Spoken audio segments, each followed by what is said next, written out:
Saturday. Christmas comes early. Unbelievable! Welcome to this incredible scene. Bills. To the end zone! Chargers. It's a touchdown! An exclusive NFL game. This is fantastic! Live in primetime.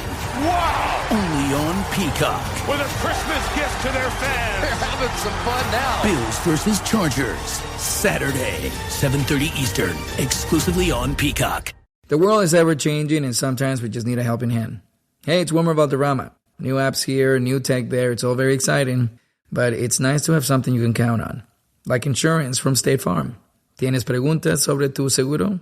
Con State Farm puedes llamar a tu agente o conectar con ellos. Aprende más en es.statefarm.com.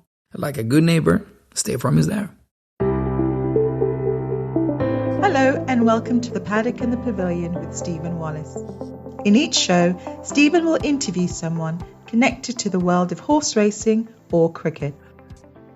Hello everyone, and welcome to the third part of my Birdsville Races series. There could be one more after all the rain in Birdsville, but the fantastic news is that racing is set to go ahead now on Saturday and Sunday. In this podcast, you'll be hearing from the current holder of the Birdsville Cup, jockey Brooke Richardson, as well as the experienced jockey John Keating, who will both be chasing glory on September the 3rd this year. The show begins with an extensive chat to John about what the Birdsville Cup means to a jockey and his own hopes for Saturday's iconic race. Thanks for joining me, John. You're welcome, Stephen. I'd like to find out what makes Birdsville so special, unique for a jockey. For me, I originally went there as just a bucket list type thing. I'd heard a lot about Birdsville and a lot in the media about it, but because it was so far away, I'd not taken any idea that I could get there. I was invited there from a friend of mine who used to be a jockey. He's now a trainer, Philip Cole, and we went there for I think it was 2010, and it was just the attraction of being in the remoteness of the place, and it's extended journey not just for me but for every single participant to get there. It's the middle of northern Queensland. And it's even from Brisbane, which is the capital of Queensland. It's a 22-hour drive to get there. It took me 30 hours to get there, and yeah, it's on its own. It's dusty, and everyone is there. They've all had to travel, and they're just happy to be racing. And how many times have you now been there? 5 times I've been there, and this will be my 6th time. As I said, I started in 2010. We got washed out that year. So, we didn't run the Cup that year. We ran a few races on the first day. But, I've been back a few times and I ran second in the Cup. So I need to go back again and try and win the Cup. But coming from, I think, is it Bendigo in Victoria, actually getting there is an achievement, isn't it? It's basically a 2.5 day drive. So you can't drive over night time because the kangaroos and the native wildlife maintain that the night time is their territory. So you can only basically drive in the daylight hours. So it's 12 hours driving first and second day, and then the third day you've only got to go 6 or 7 hours or a touch longer, and you're there. And it's a journey. You've got a lot to contend with, the kangaroos, even during the day, but emus and goats. There's a lot of wild goats out there. And then you even got stock, because you're driving across stations. There's stock actually wandering. There's sheep and there's cattle. And so you've got a lot to contend with, but it's all worthwhile when you get there. So are the kangaroos and emus quite dangerous? Is that why you can't drive at night time? They have a tendency, because it's their territory and the night time is their time, they will bounce across in front of you, or as far as the emus, they'll run across in front of you. And there's always going to be the amount of damage done to your car, but being an animal lover, I don't want to run any of them over. I'd rather let them have the night time and I'll have the daytime. That's not the usual route for a jockey, is it? Do you have to have the right type of vehicle as well to actually do this journey? Yes, you definitely do. You need a four-wheel drive, and for myself in Victoria, I've only got a normal sedan. So I've had to borrow my son's 4x4, and that's high wheelbase because there's often intermittent flooding can happen along the way. There'll be rain 200 kilometres away, and it'll wash down and it'll flow across the road. So you actually need a four-wheel drive to make it through, and that's where my sedan wouldn't make it. So my son has happily provided his four-wheel drive. And what do you do for like food and provisions? I mean, are there any places where you can stop? There's the odd service station or food outlet along the way, but through majority of it, you'll drive for 300 to 400 kilometres and not see a shop and not see, sometimes not even see another car. So you've actually got to take a lot of your own food, and you've also got to take definitely supply of water and even the government in Australia, government puts out that if you're travelling in the outback Australia, you make sure you've got at least 20 litres of water, and that's it's quite handy for if you do get stuck. And I had broken down once on the road there, and middle of nowhere, and there was no cars going past to help. I had no phone reception, and I think I waited about 2 hours, and then a four-wheel drive come past. And one thing about in the outback there, if you're stopped on the side of the road, everyone pulls over to see if you're okay, because it's so remote and because it's so far to get help from anywhere. If you're stuck there, people will help. So that's the outback camaraderie, I think, and they look after one another. And what's it like being alone at night with just the kangaroos and the emus and the stars for company? That's quite good, but it's not just the goats, the kangaroos and emus. My last trip up there on my own, I pulled up and I didn't shut my swag quick enough, and I ended up, I think, with about 300 mosquitoes in there. So, and they kept me awake for a good hour or so, and until I found some fly spray, and I fixed them. But then I had to contend with not being able to breathe properly the next hour.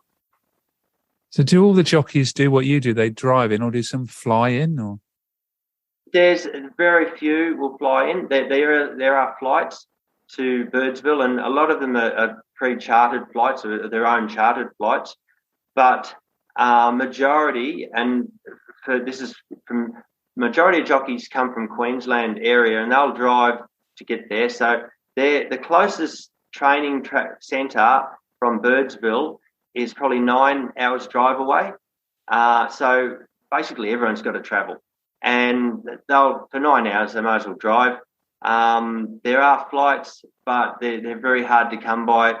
And often they will run at a different timeline to what the jockey will need. Sometimes we've got to get here and ride track work prior to race day to give the horses a feel of the track. So it's most people drive, and everyone's pretty much got to do what I do. And I suppose that's the same for the horses. They've got that journey as well. It's the horses, the connections that I ride for, they come from near Adelaide, at Strathalbyn in Adelaide, and I've got actually some connections also coming down from Darwin, and they'll actually do their trip not over as I do in 2.5 days of driving. They'll actually do the trip over 5 days. So they'll just break it up. And the trainer I ride for from near the Adelaide area, he actually puts his horses all together in a great big rodeo ring and just lets them canter and gallop around. And that's good exercise for them. And all the horses are obviously good friends. And they'll run around, and then when they've had their little bit of work, they'll stop and have a feed, and then they may stay there the night and to get back on the road the next day. So they'll do it over more days than what we will as humans. And how many days before the Birdsville race day meeting of 2 days do you get there? What will happen this year is I'm going to go up for a race meeting that's a week before Birdsville, and that's at a township. It's a place called Batuta, but it's got one pub in it. It's a population of 2 people, and they've got a racetrack. And so that's 100 kilometres from Birdsville. So I'll actually go there first in the week prior, and I will probably leave here on the Monday and arrive there by the Wednesday lunchtime, and to ride on the Saturday. And then from there, from Batuta, the next day on the Sunday, we'll leave and go to Birdsville, and then I'll basically spend the whole week in Birdsville and as a lead up, and I'll be able to help the trainers work the horses and help prepare them properly for the race meeting on Friday and Saturday. And now you're in Birdsville. Let's just imagine that. What about preparations, sort of jockeys' facilities? Where do you stay? And what about weight issues and things like that for yourself? The weight's always a problem for me. I'm a heavyweight jockey in Victoria, so I do have to do it quite hard. The facilities-wise, well, I've got to take all my own. Everything. The club and Birdsville Township are very good. They look after the participants, the trainers, the owners, and the jockeys very well. But the jockeys, we basically stay in the same campsite as the trainers. So in the trainer we're riding for, we'll stay with their group. And so we're looked after in that sense. We're giving passes, and we're allowed to go into the racecourse and check our weight and all that sort of thing. And actually also the trainer I was staying with last year, he had powered sight there. So that was a big bonus for him to have a powered sight, because most of the normal members of the public that come and stay in what they call the common is just unpowered. So you're just basically, they're staying there on their own, but there's toilet facilities and there's showers in town that they can use. But we're looked after quite well. It is quite warm there through the daytime. The night times at this time of year for the normal meeting in September is cool of a night, but it'll probably get down to 5-6 degrees of a night time. And then daytimes will get up to mid-30s. And it's quite pleasant for myself, because I'm a heavyweight. I actually put all my sweat gear on, all my coats and everything on, and I run twice a day. And so in the lead up to the race meeting, I'll be there on the Monday, and I'll be running once or twice a day, depending how my weight looks, up until leading up to the race day. And if I struggle a little bit, they do have artesian hot springs there, and it runs out into a channel. And I know of a lot of jockeys, and I've only done it once in the whole time in Birdsville I've been there.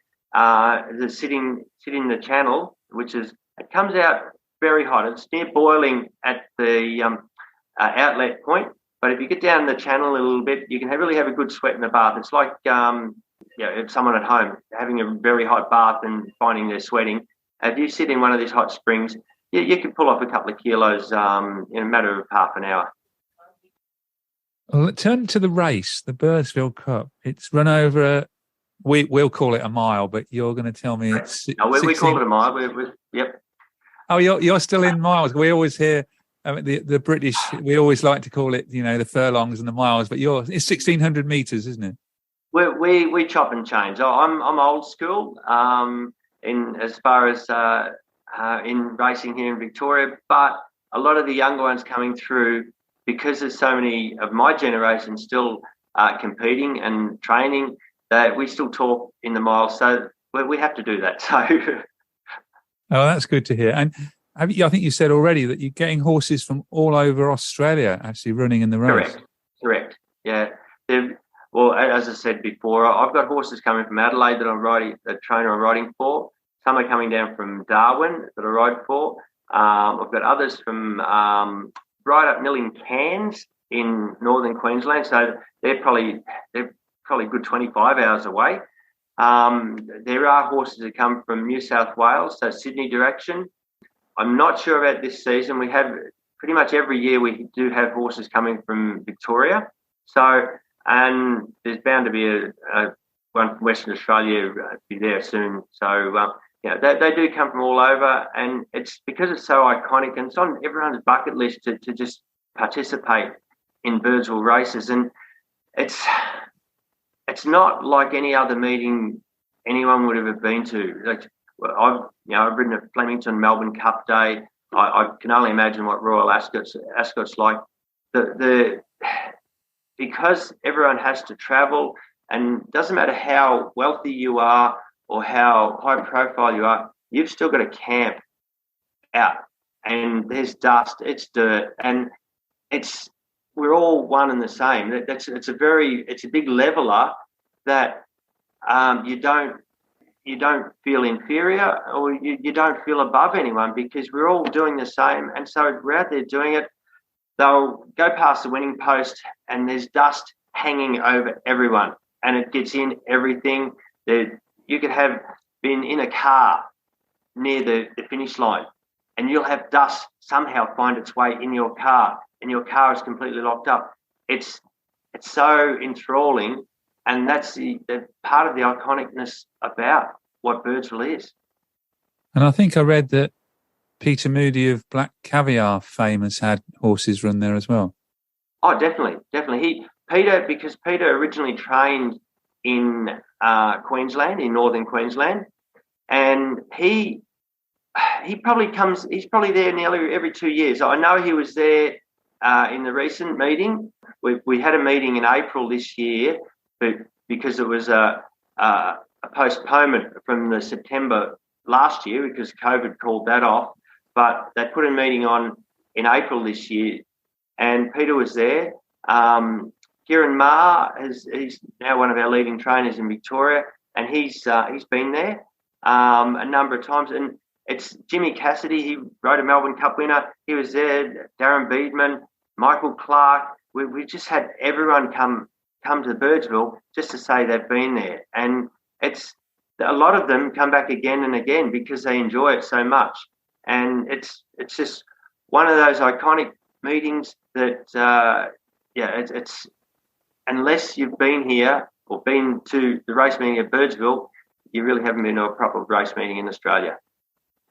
And there's racing both days, so Friday and Saturday. I think 13 races over the 2 days. In the Birdsville Cup, how many runners do you tend to get in the actual cup race? I think it's about 10.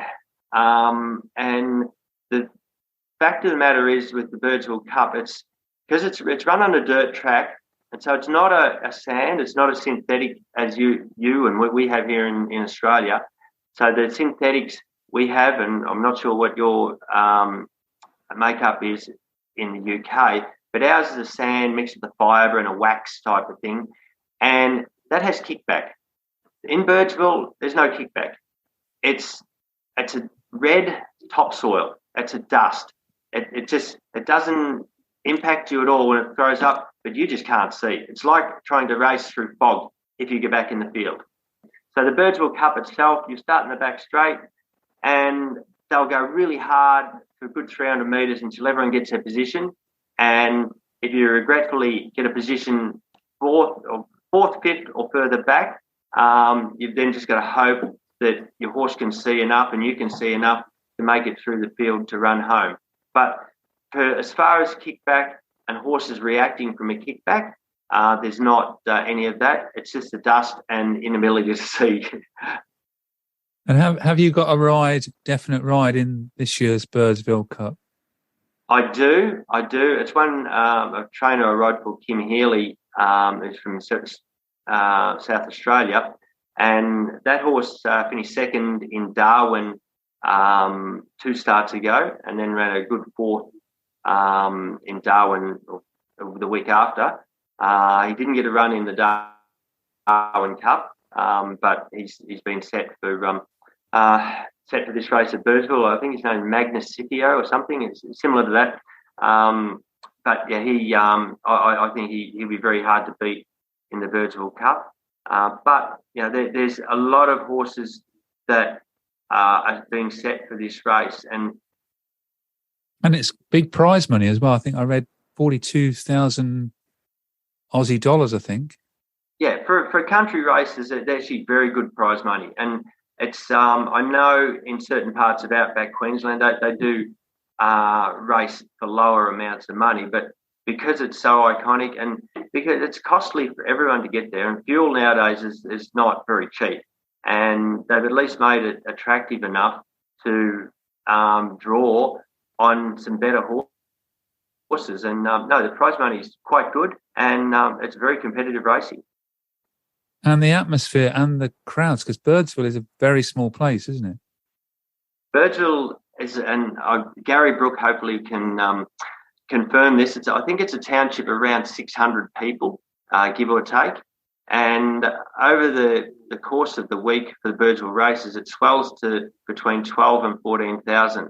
And it's a big enterprise to cater for all those amount of people. And for the showers and the toilet facilities, they put around the common and the grounds for the participants and the public is just amazing.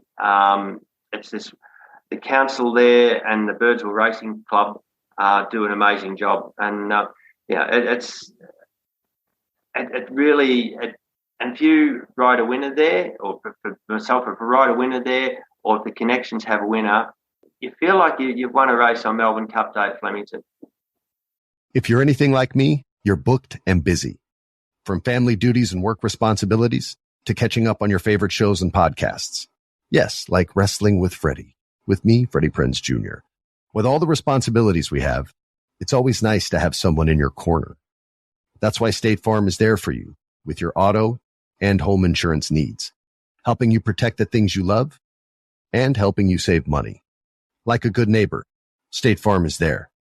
Call or go to statefarm.com for a quote today. State Farm, proud sponsor of the My Cultura Podcast Network.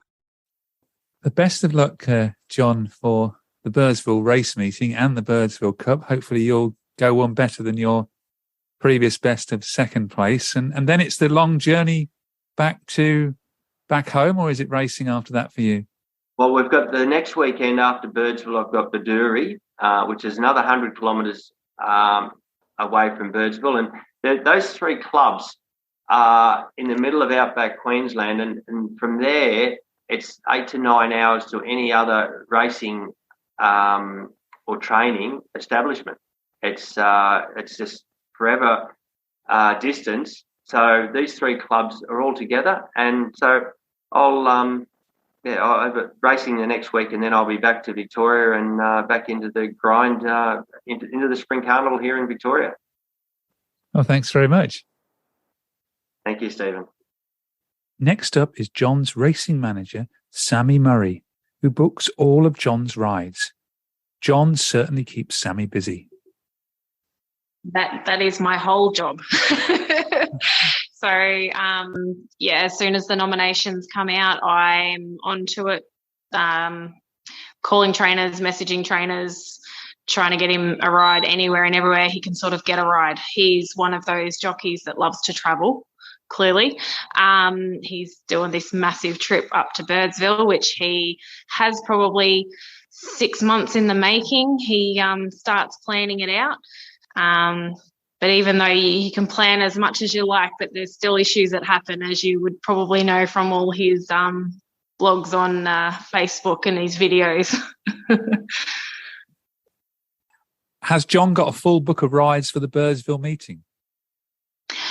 Not so much a full book. Obviously with Batuta the week before, then you have Birdsville the Friday and the Saturday meetings. And then the following Baduri meeting, not quite all the horses will back up. And a lot of them, if they sustain injuries or, for whatever reason, can't go on with what they had planned to go through. It has sort of fallen away a little bit, but I mean, he's still got quite a significant amount. He's only missing 1, maybe 2 rides on Cup Day, and only 1 on the Friday. And he's got a ride in the Cup, hasn't he? He does have a ride in the Cup. He's like his main client that he was going up there for was Kim Healy and Phil Cole, which are also two trainers that he was riding for up in Darwin. Obviously, Phil and John go way back. They've known each other for ages. Kim's also come on the scene as well, and John's had quite a bit of success with him too. So they've all teamed up together and said, all right, let's road trip and we'll go and try and conquer the Birdsville Cup, which is been one of John's, what do you call it, his grand finale kind of Melbourne Cup race that he really wants to win. I think just the iconicness of it and how different it is compared to any other race meeting and cup. I'm sure he won't retire if he wins, but what makes the race now so special for jockeys?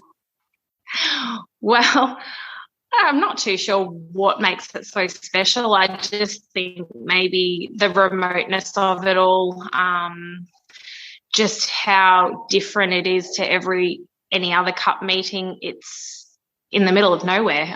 Everyone travels to get there, even the locals. So I think that in itself, it's really one you probably do need to put on a bucket list and tick off because it's so very different. John has got a ride in the Birdsville Cup. He has got a ride in the Birdsville Cup. So Magnus Eva was actually intended to go to the Darwin Cup, but didn't make the field. I had another jockey that was meant to ride it. John obviously already had a ride in the Cup, which ran second, but he has had a sit on Magnus Eva, just riding track work, and I think he's actually had a race ride on it as well. But yeah, he will be riding it, and it's been going really well, so to speak. So hopefully an each way chance. And now John's got his car sorted. I see he's got a problem with his gearbox on Facebook. Yeah, so it's been a running joke really because he's so particular with getting everything organised, and as I said, he's 6 months in advance he's organising everything and making sure everything goes smoothly, but it's been quite the opposite this time round. He's had a few little hiccups on the way, the gearbox and leaving the boot of the car open and a few other little quirky things that have happened to him. So yeah, it's been a little running joke with us that you're probably best not to fix old cars because it's probably what's holding them together. Well, let's hope all goes well for him, Sammi, in the Birdsville Cup on Saturday. Thank you very much. It was lovely talking to you. Our final guest for part 3 is Brooke Richardson, the winner of the Cup earlier this year. Thanks for joining me, Brooke. Hello, thank you. Well, how does it sound to be a Birdsville Cup winning jockey? Yeah, it's pretty exciting. I think it's one of the biggest country meetings. It's probably one of the most well-known ones, I should say. It's pretty good. It's something I've wanted to win for a long time. So it's worked out well for me, yeah. Have you ridden in the race many times before?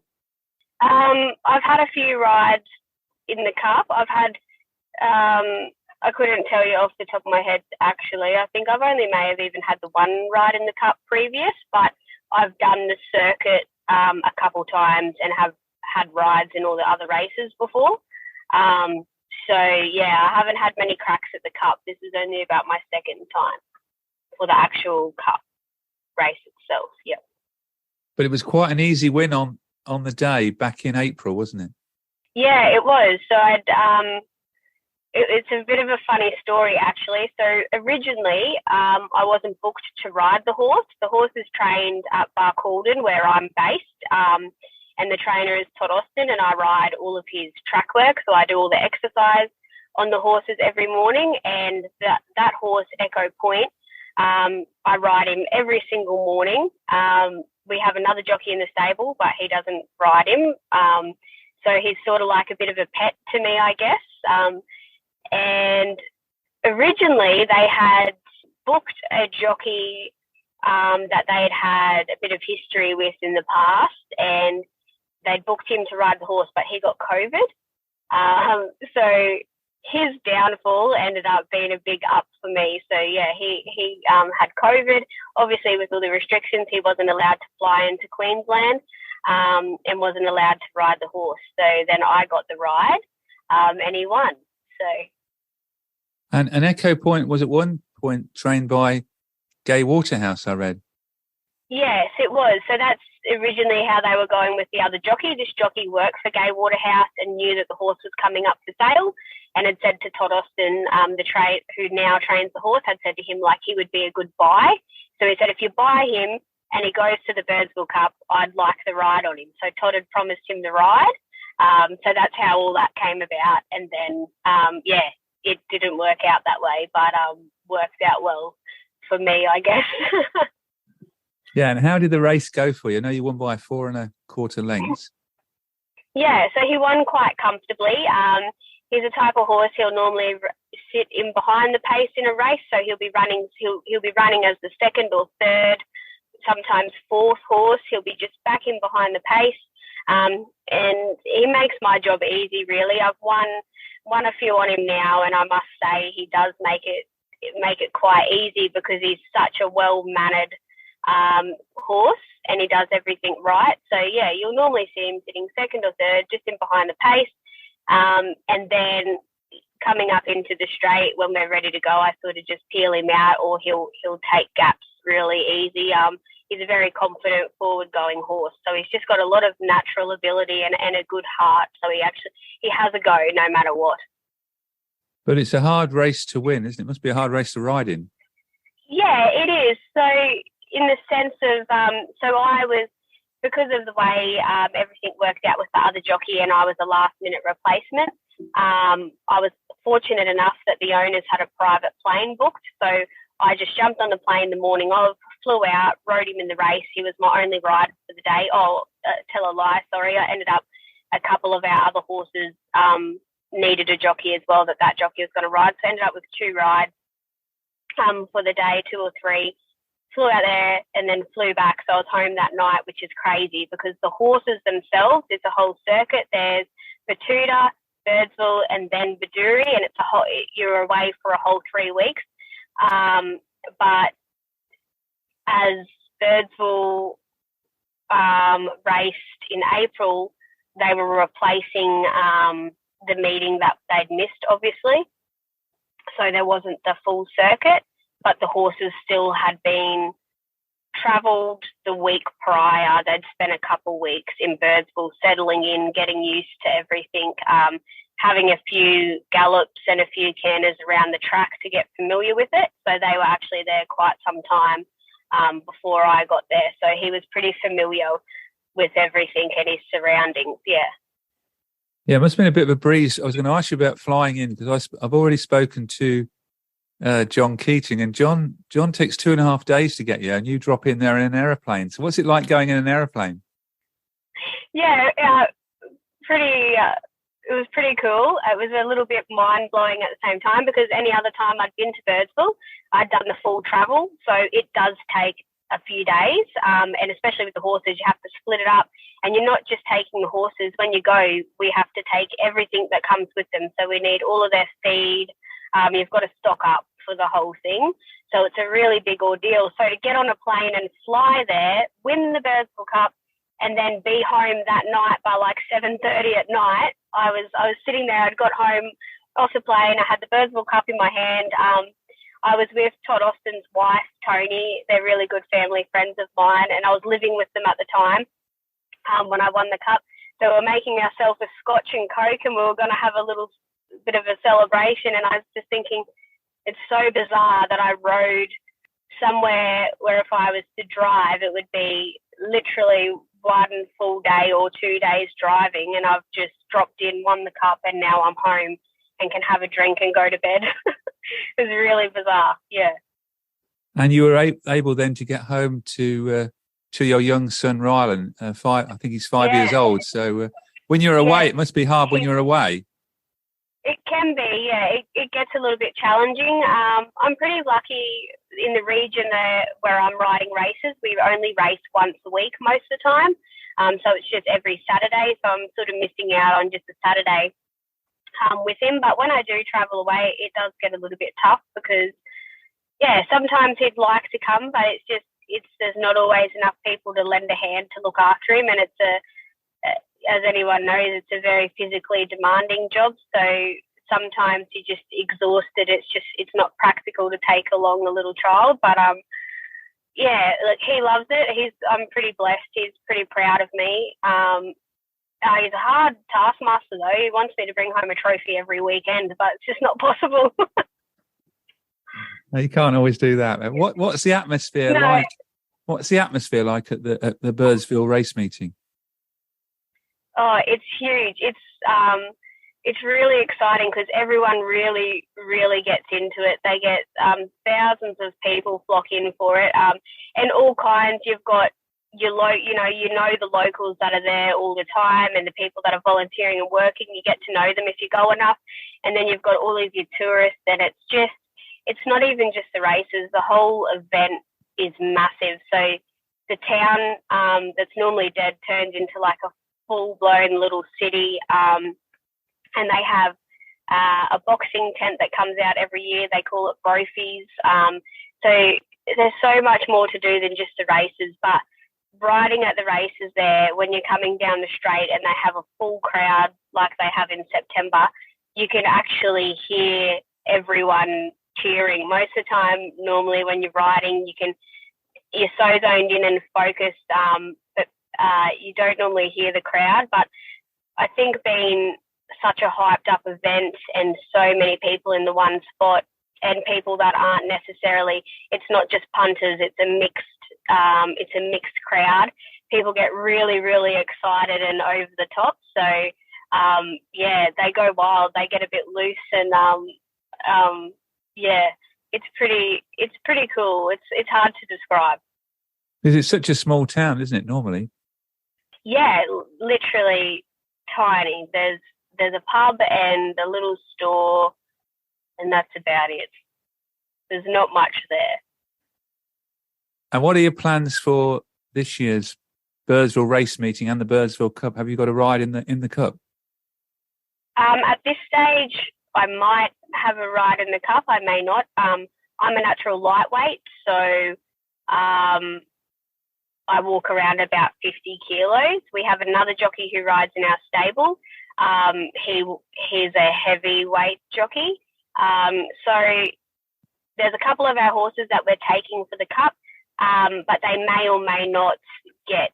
It's all depending on. So the first meeting's Batuta. We'll go there. It sort of depends how the horses go at Batuta and what sort of weight they're looking at getting in the Cup will depend on which horse I'm on.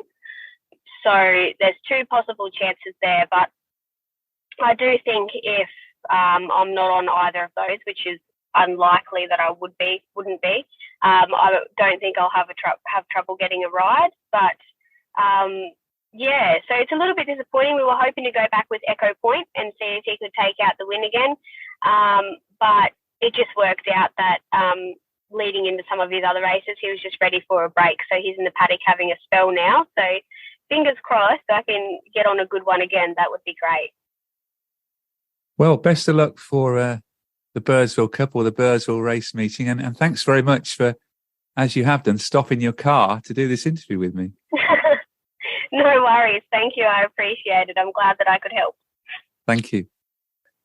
You will be pleased to hear that, like John, Brooke has now got a ride in the Birdsville Cup on Saturday. That's all from Birdsville at the moment, but there may be more to follow up on all the excitement of the Birdsville Cup meeting. I hope you have all enjoyed this 3-part series. And for our non-Aussie listeners, you now know more about one of the most iconic horse races in the world. Thank you for listening to The Paddock and the Pavilion. You can download the show on Apple Podcasts, Amazon Music, SoundCloud, Stitcher and Spotify. Follow us on Twitter, Facebook and Instagram at The Pad and Pav. Don't forget, if you like the show, please do leave us a rating and review. Sports Social Podcast Network. For Mervis Diamond Importers, I'm Ronnie Mervis. Nothing will flatter her more than Mervis Diamond ear studs. She'll wear them every day. It's the one essential she'll never take off. Mervis Diamond ear studs are classic. They're the ideal accessory. Our studs are brighter and flash more. That's my guarantee. It's the world-famous Mervis quality which creates that blaze of light. Mervis diamonds are so brilliant, it's rude not to stare. Mervis proudly shows the most diamond ear studs. We offer all sizes and prices. Starting at just $500 for gorgeous half carats, our unrivaled collection includes studs from modest to truly grand. The amazing thing is the Mervis value, which makes our diamond ear studs so affordable. For the rest of time, you can trade up your Mervis diamond ear studs for larger, and we'll apply the full purchase price. It's the gift that keeps on giving. Just bring your studs back whenever you're in the mood and keep moving up. All you pay is the difference. Mervis Diamond Importers. For diamond ear studs she can't live without. Financing is available. For stores, go to mervisdiamond.com. Again, that's mervisdiamond.com or call 1-800-HER-LOVE.